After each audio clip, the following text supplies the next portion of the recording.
दुनिया को बदलने का कोई हथियार है तो वो है शिक्षा। टीनेज के अवध ओझा को जो लोग जानते हैं वो उससे मिलना नहीं चाहते। उसके भी आदर्श हैं अंडरवर्ल्ड के डॉन्स वगैरह वगैरह कि शिक्षा वो शेरनी का दूध है जो दहाड़ना सिखाता। क्या आपने कभी एक ख्वाब पाला? परिवार, पड़ोसी और रिश्तेदार, इनके बिना हम रह नहीं सकते और इनके साथ हम रह नहीं। हमने कहा हम पढ़ा दें। अरे बोले रहने दो, हम किसी और को व्यवस्था कर लें। मैं कहा 2-3 दिन पढ़ा देते हैं। हाँ, तो वो लड़की जो है वो मुझे आज भी हॉन्ट करती है। वेलकम टू शिक्षा.com। मैं हूं दीपक सिंह आपके साथ। ये वो शख्स हैं जो लगभग 15 सालों से यूपीएससी की तैयारी कर रहे स्टूडेंट्स को पढ़ाते आए हैं। इनफैक्ट ये हर साल अपने एक्सपेंसेस पर लगभग 20 बच्चों की यूपीएससी की पढ़ाई का खर्चा उठाते हैं। इनके मोटिवेशनल वीडियोस, पास्ट को समझकर हम प्रेजेंट को सुधार सकते हैं। बोलने का अलग अंदाज कि अवध वेरी टैलेंटेड और नॉलेज के कायल लाखों करोड़ों लोगों का फैन बेस इन्हें स्पेशल बनाता है। इस खास वीडियो में आइए मिलते हैं अवध ओझा सर से और जानते हैं कि कैसे शिक्षा ने इनका जीवन बदल डाला और कैसे शिक्षा के माध्यम से ये खुद बच्चों का जीवन बदल रहे हैं। अवध जी, आपको बहुत बहुत वेलकम है शिक्षा.com पर। एजुकेशन इंडस्ट्री में आप काम करते हैं। इस एजुकेशन का आपके जीवन पर क्या असर रहा? लाइफस्टाइल की अगर मैं बात करूं सबसे पहले, तो आपकी लाइफस्टाइल पे एजुकेशन ने क्या इम्पैक्ट किया है? नेल्सन मंडेला का आज ही मैं एक कोटेशन पढ़ रहा था कि अगर दुनिया को बदलने का कोई हथियार है तो वो है शिक्षा। तो लाइफस्टाइल में सबसे बड़ा फर्क ये पड़ा कि मुझे ये पता चला कि जीवन में किसी भी युद्ध को लड़ने के लिए शारीरिक और मानसिक ताकत चाहिए। तो वहाँ से शिक्षा की वजह से ध्यान और योग की शुरुआत हुई। कहा जाए कि टीनेज में आप अलग तरह के व्यक्तित्व होंगे। आज क्या आप पाते हैं कि आप किस तरह का व्यक्तित्व, कितना फर्क आया है दोनों अवध ओझा में? नहीं, टीनेज के अवध ओझा को जो लोग जानते हैं वो उससे मिलना नहीं चाहते। वो अवध ओझा एक ऐसा अवध ओझा है जो एक आम लड़का है कि सिगरेट पी रहा है, शराब पी रहा है, तो वो पढ़ने में कोई इंटरेस्ट नहीं है। उसके भी आदर्श हैं अंडरवर्ल्ड के डॉन्स वगैरह वगैरह। तो वो अवध ओझा है। फिर एक अवध ओझा जो इलाहाबाद पहुंचता है, इलाहाबाद यूनिवर्सिटी में पढ़ता है और दर्शन शास्त्र पढ़ता है और अच्छे से उपाध्याय सर की क्लास में पढ़ता है और फिर उसकी सोच का एक नया दायरा विकसित होता है। तो आज वो अवध ओझा है जो इलाहाबाद में पैदा हुआ। तो आपके इस एक्सपीरियंस से क्या आप ये कह सकते हैं कि एजुकेशन आपको सही ट्रैक पे या सही रेलवे की लाइन पे जो करियर बनाती है उस पर लेकर जाता है? बिल्कुल। एजुकेशन रेवोल्यूशनरी फोर्स है। शिक्षा का काम, अंबेडकर जी का बहुत फेमस स्टेटमेंट जो मेरे दिल में बसा हुआ है कि शिक्षा वो शेरनी का दूध है जो दहाड़ना सिखाता है। तो एजुकेशन तो शिक्षा व्यक्ति को मुक्त कर सकती है, निर्वाण दे सकती है। अब अगर मैं पर्टिकुलरली आपके एजुकेशन की बात करूं, आप लोगों को हिस्ट्री सिखाते हैं, आप लोगों को पढ़ना सिखाते हैं, आप लोगों को आगे बढ़ना सिखाते हैं, आप लोगों को भविष्य अपना संवारना सिखाते हैं। ये सब जो आप सिखाते हैं लोगों को, इसको खुद को सीखने में आपको क्या करना पड़ा, कितनी मेहनत करनी पड़ी? कि जैसे आपने कहा दर्शन शास्त्र आपने खूब पढ़ा, तो ऐसी क्या आपने ज्ञान को अर्जित किया, किन किन साधनों से अर्जित किया कि आज आप इस मुकाम पे पहुंचे हैं कि आप लोगों को सिखा रहे हैं? संगत एक बहुत बड़ी भूमिका अदा करती है। तो जब मैं इलाहाबाद यूनिवर्सिटी पहुंचा तो जो सबसे पहला चेंज मेरे जीवन में आया वो थी संगत। मतलब पहले ही साल 26 लोग को मैंने देखा जिनका सिविल सर्विस में सिलेक्शन हुआ था। फिर सारे पढ़ने वाले लोग, सारे अच्छी सोच के लोग, अच्छे संस्कार के लोग। तो कुछ तो मैंने अपने सीनियरों से सीखा। फिर इलाहाबाद यूनिवर्सिटी का एटमॉस्फेयर इतना प्यारा था, यूनिवर्सिटी मेरा शिक्षा का केंद्र बन गई। फिर दर्शन शास्त्र ने मुझे अध्यात्म की तरफ मोड़ा। जब मुझे पता चला कि भारत विश्व गुरु क्यों था और क्यों बन सकता है और हम कहाँ कितनी सीमित दायरों पे बैठे हुए हैं, मन की असीम संभावनाएं हैं, तो फिर वहाँ से मैंने आध्यात्मिक राह भी पकड़ी और सबसे पहले मैं माँ निर्मला देवी जी के साथ रहा। वहाँ मैंने ध्यान शुरू किया। तो मैं ये मानता हूँ कि जो सोचने की क्षमता है वो मेरी ओशो के साहित्य पढ़कर विकसित हुई। उसके बाद मैंने ऑटोबायोग्राफीज पढ़ने का मुझे बहुत शौक है। बायोग्राफी पढ़ने से मुझे एक सबसे बड़ी बात ये पता चली कि हर महान व्यक्ति की पृष्ठभूमि संघर्षों से भरी पड़ी थी। तो संगत, यूनिवर्सिटी, वहाँ के शिक्षक, अध्यात्म, साहित्य, इन सबका मिला जुला रूप रहा। इन सबका मिला जुला रूप अवध ओझा है। आज के अवध ओझा है, टीनेज के अवध ओझा, जिनके लिए डॉन भी आदर्श रहा करता था, उससे आगे बढ़कर आज के हैं। एक और बड़ा सवाल है कि आप जो है आईएएस बनाते हैं, आप पढ़ाते हैं ऐसे बच्चों को जो कि भविष्य में जाके आईएएस आईपीएस बनते हैं, अलाइड सर्विसेज में जाते हैं। क्या आपने कभी एक ख्वाब पाला? तैयारी मैंने की, और तैयारी भी मेरी एक आकस्मिक घटना है। मेरी इलाहाबाद यूनिवर्सिटी में 64.3% आया, मैंने फर्स्ट क्लास से मैं ग्रेजुएट हुआ। तो मेरे एक मित्र हैं गोंडा से, पता नहीं अब दोस्ती या दुश्मनी जो भी कहें, लेकिन उन्होंने मुझे एक रात बैठ के बहुत समझाया कि अवध वेरी टैलेंटेड। हमको भी एहसास हो गया कि मैं बहुत टैलेंटेड हूँ। तो उनसे प्रभावित होकर मैंने अपने घर जाके कहा, सौभाग्य से मेरे माता पिताजी भी है, तो मैंने उनसे कहा कि यार मैं जो है IAS की कोचिंग करना चाहता हूँ। तो माता जी तो मेरी सदमे में आ गई, पिताजी के अच्छा जाओ कर लो। फिर मैं वाजीराम में आया, मैंने वहाँ एडमिशन लिया और वहाँ से मैंने पढ़ाई शुरू की, और 2 मेंस मैंने लिखे, बाकी मेरा कोई सिलेक्शन नहीं। जो टियर C और D कैटेगरी के शहर होते हैं, गोंडा जैसे शहर, आप जैसे बच्चे, अगर इन बच्चों को उन्हीं शहरों में पढ़ने का ऑप्शन मिलता है या फिर सीरियस स्टडीज़ करने का, फर्दर स्टडीज़ करने का ऑप्शन मिले, तो क्या लगता है कि आप जैसे लोगों के लिए जो मेंस तक पहुंचे, इंटरव्यू तक नहीं पहुंचे, क्या उन बच्चों के भविष्य और बेहतर संवर सकते हैं?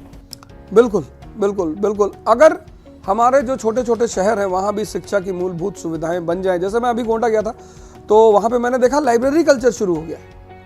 घरों में पढ़ाई नहीं हो पाती। जैसे हम जब घर में रहते, परिवार, पड़ोसी और रिश्तेदार, इनके बिना हम रह नहीं सकते और इनके साथ हम रह नहीं सकते। इसी वजह से हमारे देश में शुरू से परंपरा रही बाहर भेजने की, कि आश्रम चले गए और बाहर चले गए, तो बाहर जाके ये जो फ्रिक्शन होता है परिवार रिश्तेदार वगैरह का, ये बहुत कम हो जाता है। लेकिन जैसे अब लाइब्रेरी कल्चर, मैंने देखा कि लड़का सुबह उठ के लाइब्रेरी चला गया, तो ऐसी जो मूलभूत सुविधाएं शिक्षा को लेकर अगर C और D शहरों में डेवलप हो जाए तो बहुत सारे अवध ओझा तो फर्स्ट अटेम्प्ट में IAS बन जाएंगे। तो वो कौन से डिसीजन थी या फिर क्या सोच थी कि आपने सोचा कि now the path will be towards the educator role? हमारा एक दोस्त है मोहम्मद हुसैन इलाहाबाद में, तो वो एक शगुन नाम की कोचिंग चलाते थे। तो उनका हिस्ट्री का टीचर भाग गया 5-6 क्लास पढ़ा के।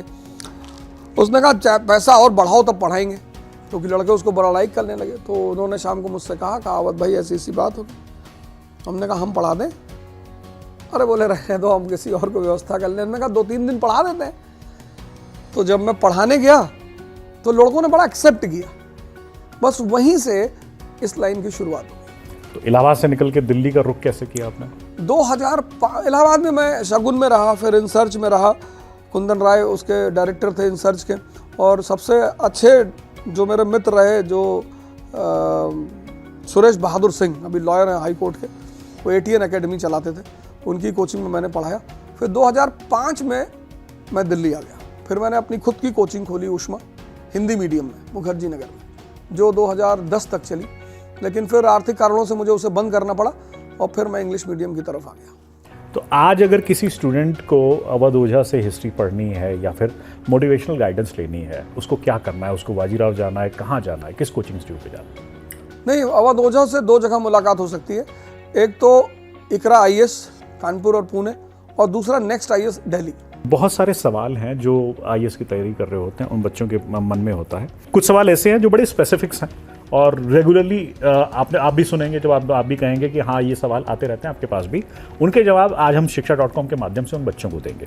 कुछ लोगों का सपना हमेशा बरकरार रहता है, वो UPSC क्लियर करना चाहते हैं, और अगर UPSC के अटेम्प्ट्स उनके पूरे हो जाते हैं तो शायद वो स्टेट सर्विसेज एग्जाम देना चाहते हैं या फिर कोई और उसी लेवल का सरकारी एग्जाम देना चाहते हैं। ऐसे लोगों को आप क्या सलाह देंगे कि उनकी पढ़ने की अलख बुझे ना, और उसमें वो सफलता का किस तरीके से आयाम दर्ज करें? किसी भी चीज़ में जब आपको मज़ा आने लगता है तो आप उसे नहीं छोड़ते, किसी भी चीज़ में। जैसे आप, ज़्यादातर लोग इस कंट्री में गोल्फ नहीं देखते, टेनिस नहीं देखते, क्योंकि वो उसके नियम को समझते नहीं है। तो समझते नहीं तो मज़ा ही नहीं आएगा। तो शिक्षा का जो तरीका है, जैसे अशोक है प्राचीन काल में, अकबर मध्यकाल में है। अब भारत एक विभिन्नता में अनेकता में एकता का देश है। ये बात अशोक को समझ में आती है प्राचीन काल में। जैसे आज हिंदू मुसलमान ईसाई लड़ रहे, ऐसे तब बुद्ध ब्राह्मण और जैन लड़ रहे थे। और परिवार का तनाव या देश का तनाव परिवार और देश को बर्बाद कर देगा। अशोक को यह बात समझ में आती है, तो वो धम्म की नीति का प्रतिपादन करता है, और उस नीति में वो कहता है सार वृद्धि, प्रत्येक व्यक्ति को हर धर्म की मूलभूत सिद्धांतों को जानना चाहिए। तो अब हिस्ट्री ने क्या रोल प्ले किया कि पास्ट को समझकर हम प्रेजेंट को सुधार सकते हैं, कि अगर वो सार वृद्धि के द्वारा विभिन्नतावादी भारत को एक सूत्र में बांध सकता है तो हम आज के भारत को बांध सकते हैं। अब यहीं पर पैदा होगा इंटरेस्ट। किसी भी व्यक्ति को अपनी अलग जगह रखने के लिए अपने विषय को रटना नहीं चाहिए, क्योंकि हर विषय आपको कुछ दिखाना चाहता है, आपको कुछ बताना चाहता है, कुछ ऐसा बताना चाहता है जो आपको व्यक्तिगत जीवन और प्रोफेशनल जीवन में काम आएगा।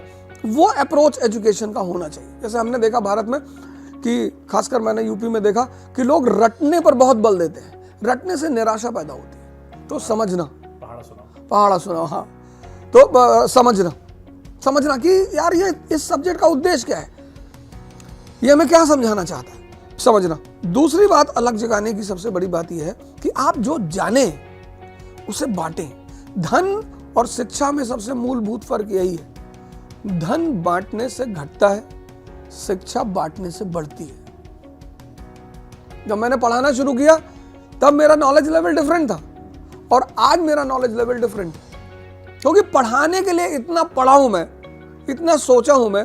तो मुझे तब फील हुआ कि अगर मैं जो काम मैंने बाद में किया, अगर मैं तैयारी करते वक्त ही पढ़ाना शुरू कर देता तो शायद और विकास होता। तो पढ़ें, समझें और पढ़ाएं। क्या कभी दुख होता है कि अगर मैं इंटरव्यू क्लियर कर लेता, आज की अगर मैं आपकी उपलब्धियों को देखूं कि you are a successful motivational speaker, लोग आपको सुनना चाहते हैं, लोग आपकी डिमांड करते हैं, आपको क्या लगता है कि अगर वो हो जाता तो वो ज़्यादा बेहतर था या आज वाला ज़्यादा बेहतर है? दीपक जी, अगर आपने किसी लड़की को प्रपोज किया और उसने मना कर दिया तो वो आपको जिंदगी भर हॉन्ट करेगी।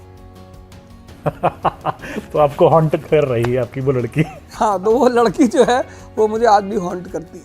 अभी हम लोग वर्किंग प्रोफेशनल्स की बात कर रहे थे। एक और बड़ा इंपॉर्टेंट फैक्टर होता है अर्निंग्स। जब आप नौकरी करने लग जाते हो, आपकी जेब में पैसा आता है, उस पैसे से आप नौकरी का बलिदान नहीं करना चाहते, लेकिन साथ में आप एक उच्चतम श्रेणी की सर्विस में जाना चाहते हो। बड़ा मतलब ऐसी फाइन लाइन होती है जैसे तलवार की धार पे चलना। आप उस पैसे पे इम्पैक्ट भी नहीं करना चाहते और आप ये भी चाहते हैं कि आप समय देकर इस शिक्षा को पूरा करें। आप स्ट्रगल करते हैं कि सुबह पढ़ें या लेट नाइट पढ़ें, ऑफिस के कमिटमेंट्स आपको लेट नाइट भी जगा सकते हैं। ऐसे लोगों को आप क्या बोलना चाहेंगे कि वो उस तलवार की धार पे बैलेंस करके कैसे चलें?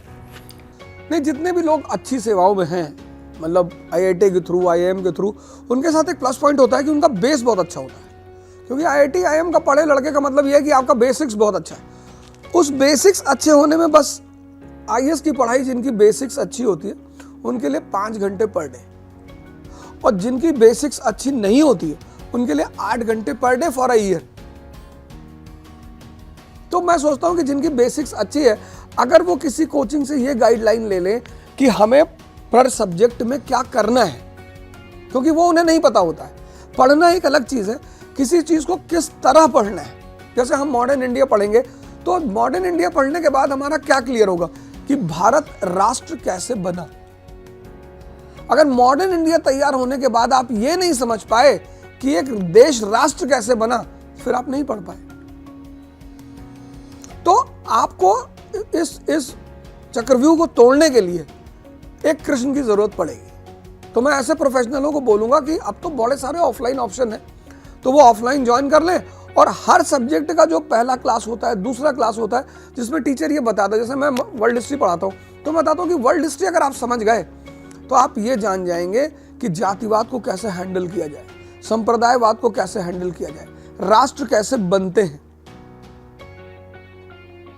एक बार अप्रोच अगर स्मार्ट माइंड को पता चल जाए तो फिर वो अपने हिसाब से मेहनत कर लेता है।